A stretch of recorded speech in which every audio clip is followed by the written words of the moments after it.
Hi everyone, this is Mike from the Great Outdoors. I've been asked by a couple of viewers to review the Nobo 16.8 trailer, do another review on it after I've had it a year.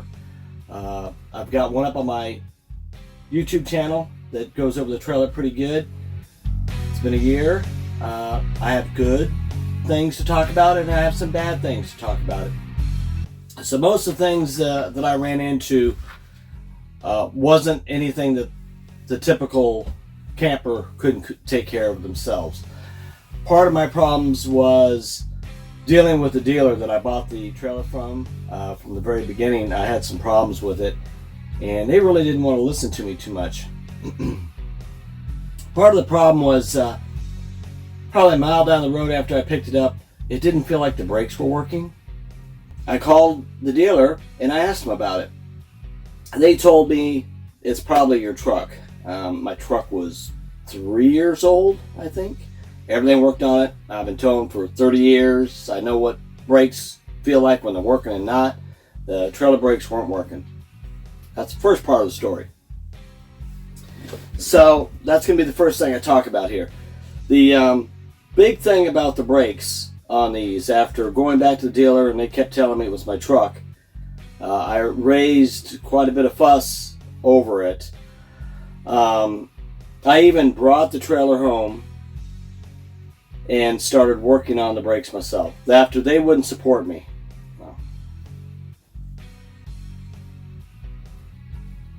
So I told the dealer about the brakes and they told me to bring it in, and when they worked on it they said it was ready. They had to make an adjustment. When I got the trailer back, they still didn't feel any brakes. I was pretty frustrated. They kept telling me, it's your truck. And I kept telling them it's not my truck. So the weekend after they had it, I brought it home, the trailer. I jacked up both axles, put them up on jack stands, and started looking at the brakes. Didn't really start working on them, just started looking at them. So I had the trailer hooked up to my truck, and I asked my wife, please apply the brakes, the manual brake control in the cab, and let me see what the brakes are doing. I could hear them humming.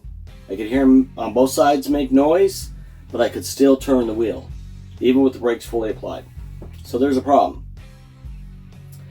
So I went ahead and went behind each backing plate on the wheels. There's a slot there with a star inside, and it's the old drum brake type star in there, and you can adjust your brakes. So I adjusted them where they were a little bit tight. I could start to feel them grab. Then I backed it off about a turn and spun the wheel, and it spun freely. Then when I had my wife apply the brakes up in the jack stands, mind you, I could still turn the wheel. It was harder, but I could still turn the wheel, and I thought, wow, there's something wrong here. So again, I called the dealer and complained. Trying to make a long story short here, but you have to hear this whole thing, especially if you buy one of these trailers. I really was upset. I didn't post a real good comment about the dealer, and they finally called me and they said, we think we know what's wrong. I said, okay. The guy sent me an email and said, watch this video. And I watched the video, and the video was called Proper Way to Burnish Brakes. Burnish Brakes. I'll put a link to that video in my video. So what you're doing is you're heating up the brakes on the trailer to conform, the brake shoes to conform to the drum, right? So the video goes through and it's got all the instructions. You're supposed to drive at a certain speed, hit the brakes really hard. You do it at 2 or 3 different speeds. I can't remember. It was a year ago that I did this, but it was several different events like that where you had to drive fast and hit the brakes, drive fast, hit the brakes. And so I took the trailer out and I did that for about, I don't know, half hour, 45 minutes. I was driving around, and I was even driving and I was applying the brakes, just the trailer brakes, and I was trying to see if I could feel the trailer starting to brake any better. And actually towards the end of it, I did. I felt it braking better. Get the trailer back to the house, back in the driveway, and I could smell the brakes got hot. I got them pretty warm. Took the trailer out about a week after that, and they worked perfect. So, like I said, if you buy a Forest River that has Lipper component brakes, and I'm going to spell that Lippert component brakes, you have to do that. The dealer didn't know anything about it. They couldn't tell me anything about it. I guess they finally did some research and everything.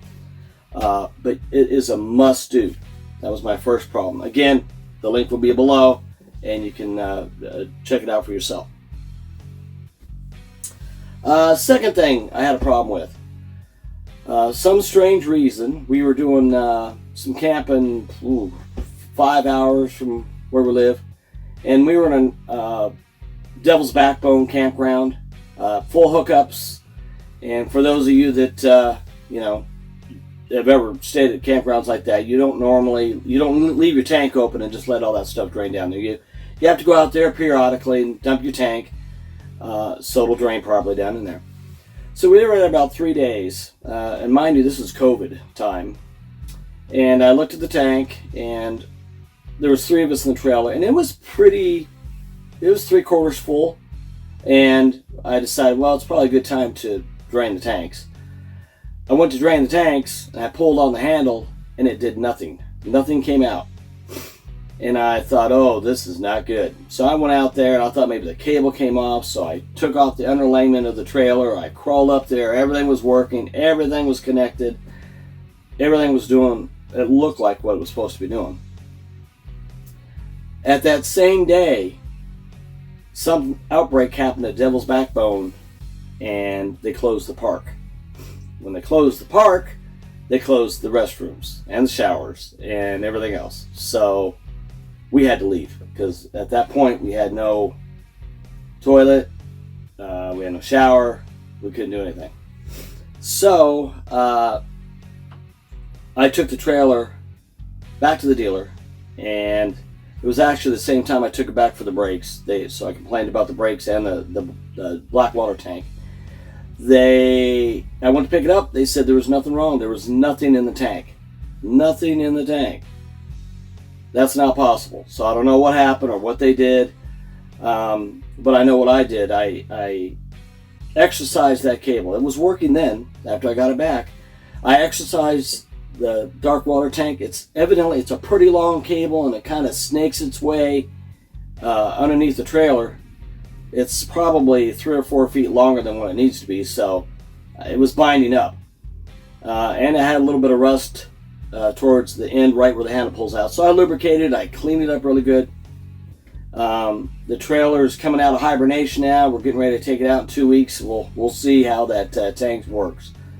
So, dark water tank, black water tank, whatever you want to call it, had a problem with the handle sticking, and it wouldn't open the valve. Not a good situation. Another weird problem. My fridge had a really strange problem, and I thought I'd speak to everyone about it because it's something that it took me a minute to figure out. So, if you've been following any of my videos, you'll see I've done a video on putting a solar panel, solar controller in this trailer. When I do stuff like that, I like to test things to see how long they run. So when I first did this, I only had one battery in the trailer. I had good sunlight. So I turned the refrigerator on the first night that I tested. Turned the refrigerator on high, which I probably shouldn't have. Running off of DC, running off the batteries, and it ran all day long when the sun was up. That night, the refrigerator completely depleted the battery, and when I got into the trailer the next morning to check things, of course everything was dead. So I went and plugged the trailer into the house current. Get the battery starting to charge up a little quicker. And for some reason, I could not turn the refrigerator at that point. It was coming on. I could not switch it off of DC. I could not switch the refrigerator from DC to 110 volts. So Batteries went completely dead while the refrigerator was on. When I applied power back to the refrigerator, it was stuck on DC. Weird problem. I didn't know what was going on. I thought I blew a fuse on the 110 side. I was looking everywhere. I had no idea what was going on. At that point, I was getting pretty frustrated because I already had a couple problems with the trailer. So, by sheer luck, I was just playing with the switches on the control panel, and I switched it from DC to propane. I heard something click, and it was trying to light. I didn't have the propane tank turned on, but it was trying to light. And I thought, wow, well, at least it did something different. So from that point, I went from propane back to AC, and it switched over. No idea. So, lose complete power while the fridge is on. You get power back on. It's stuck on AC, and you want to switch it it's stuck on, correction. It's stuck on 12 volts, and you want to change it back to AC 120. You have to go to the propane side for whatever reason, and then you can do whatever you want. It kind of, I don't know, resets itself. I tried everything. I tried unplugging it. I tried doing everything. So that was a weird problem. Turned out not to be a big deal, but it had me wondering there for a bit. Another small thing, it's not a big deal because I've done several solar panel installs. Dealer was absolutely no help on how to install the solar panels. Not a big deal, but it would have been nice if they had some kind of direction to point me in. They didn't. I did create a video, which I'll put the link of that video in this video so you can see it. Anyone that buys a trailer that's similar to this, Forest River, I would imagine they do them just about the same way, all the way. I've gotten some compliments on the video I did on that because it's pretty detailed, and it takes the scary part of cutting a hole in the wall if you're not too sure about doing that when you have to put the controller in or find the wires. Okay, so that was solar controller. Also, when I was working on the solar controller and working on a couple other projects, I put a 110 volt inverter in here, and I'm going to show you that here in a little bit. I was underneath the bed, and I was also in a cabinet when I did the solar controller, and I could not believe the amount of sawdust and dirt that was left over from construction of the trailer. Again, not a big deal, but the QC of something, if I was running an assembly line, I think I would have someone at least blow some air in there and get some of that sawdust out. It was just like, it just came out of a sawmill. There was so much junk and dirt in there. And I'm imagining to myself, when you're driving down the road, a little bit of air gets in here, and that stuff eventually works its way out. So, not a big deal. Let's see. Yeah, I'm going to have to show you a cabinet that collapsed our first trip out. And it's our fault, but I'm going to have to tell you what happened here. Okay, this is the cabinet I had a big problem with. So inside this cabinet, I'm not sure what's in here right now. Oh, nothing. Okay. Inside this cabinet, this is the closet. Not much of a closet, but it is a closet.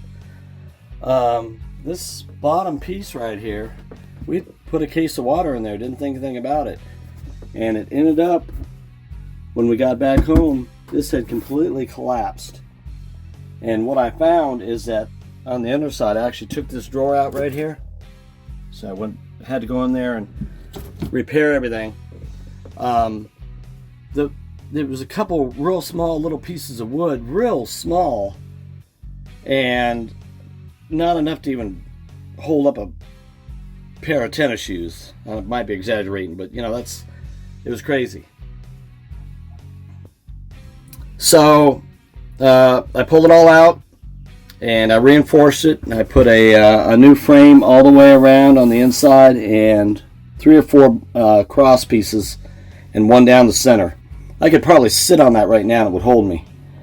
But that's something to watch out for. Don't put anything heavy on there. It's not very well built right there. Or you can just go in there and reinforce it. And this is also where you have to go down into that drawer to get to the wires. I'm going to open the bathroom up here. Good thing it's not bad.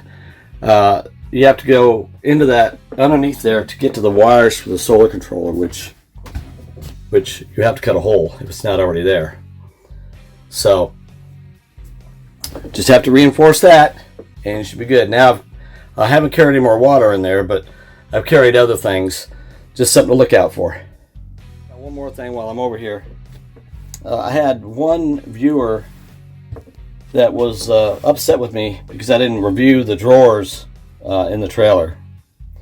There's not much. There's these two drawers right here, which they're decent size, and they pull all the way out, so you can actually go in there and you can see some of the wiring and everything down inside there. But they pull out really nice. But you only have two here. You have the closet, and then you have a lot of cabinets, and they're pretty deep. Oh man, that was a mess. So you have a lot of cabinets. Those are all cabinets, kind of a cool backlight behind them. You have these cabinets here, no backlight in there, but that's the slide. They probably didn't want to run an electrical cable out to that, so it's not, you know, getting tangled up with anything. I would imagine that's why they don't have lights in there. And then you have one cabinet down here, and that's all you got. I want to be scared here and open this up. Yep, got quite a bit of space in there. I'll be brave. So that's what you got for cabinet space, and you got a nice little rack there. Now in the bathroom, we didn't see it when I was in there. You've got a cabinet there and a medicine cabinet, and this is pretty deep. It's got a bunch of stuff in there, of course, the important stuff, toilet paper, and nice little medicine cabinet. That's the actual sticker there. That was where the solar controller was. I just stuck it in there. So, that's the storage inside the trailer. Last thing I wanted to show you was, I hit on this a second ago, is that I put a 1200 watt inverter underneath the bed. So there's the bed. On this side there's like storage, and you can get to that from the outside, but over here is a solid piece of plywood over in this area. Held in with some screws. I pulled that up and there's a huge open area. That's where I found all the dirt. That's where I put my inverter. And what I did was I got an inverter that had a remote switch and a 110 plug and USB port. So this is the switch to turn on the inverter. A nice little green light. And this is the plug that it powers. I put it right next to the 110. And so you get your USB and you got your 110.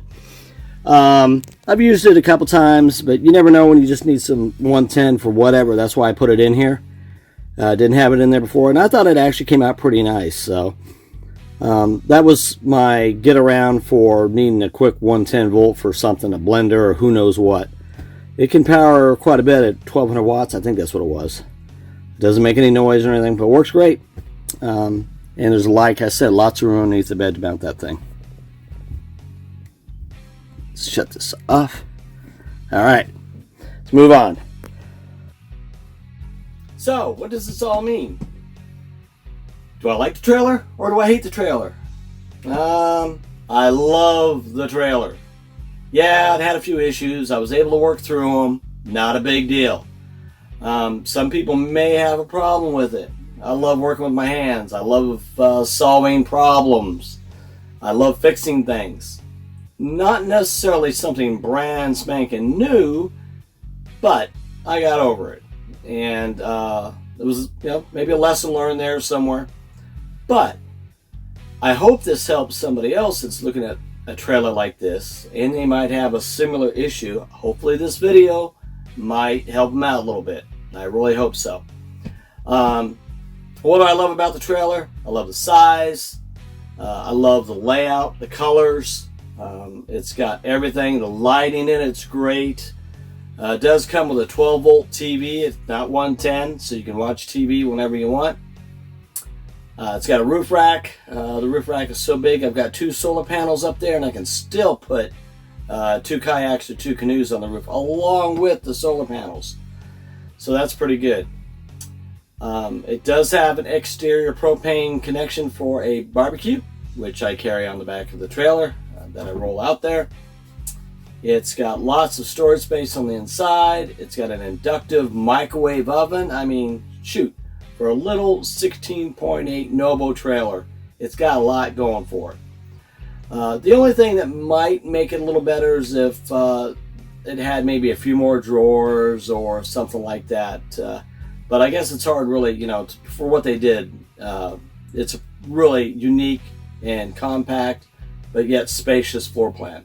It does have a slide in it, and it is out right now. So, could you maneuver inside the trailer when you're going down the road? Well, I shouldn't say that. Can you maneuver in the trailer when you pull over to a rest stop, like an overview or something like that? Can you still get in here and sit down and get a drink or something like that? Sure, you can do that. You absolutely can do that. So, with a slide in. So that's not a problem. So, would I buy another one?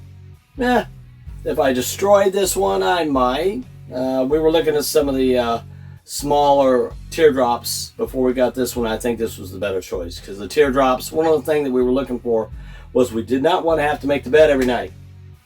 Oh, and that's another thing. This is a sleeper sofa, so it does fold out to a bed too. So I'm trying to think if there's anything else.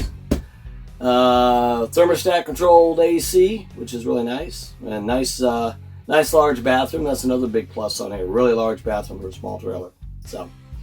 So I hope this helped. 1 year review. Great little trailer. May require a little bit of work. If you run into a problem and you want to message me, please let me know.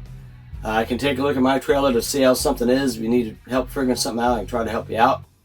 So, again, thank you for watching. Trying to build this channel. Please subscribe. Hit the like button. And stay tuned. We've got some hiking coming up on the Appalachian Trail in April, which is just a couple weeks away. It's just going to be a short one. We're testing some gear and going to be just doing one overnight. It's, I don't know, maybe 15 miles. It's not a big hike. But we're really going out just to test some gear and such like that. So stay tuned for that. All right. Thank you for watching. Y'all be safe out there. Thanks. Bye.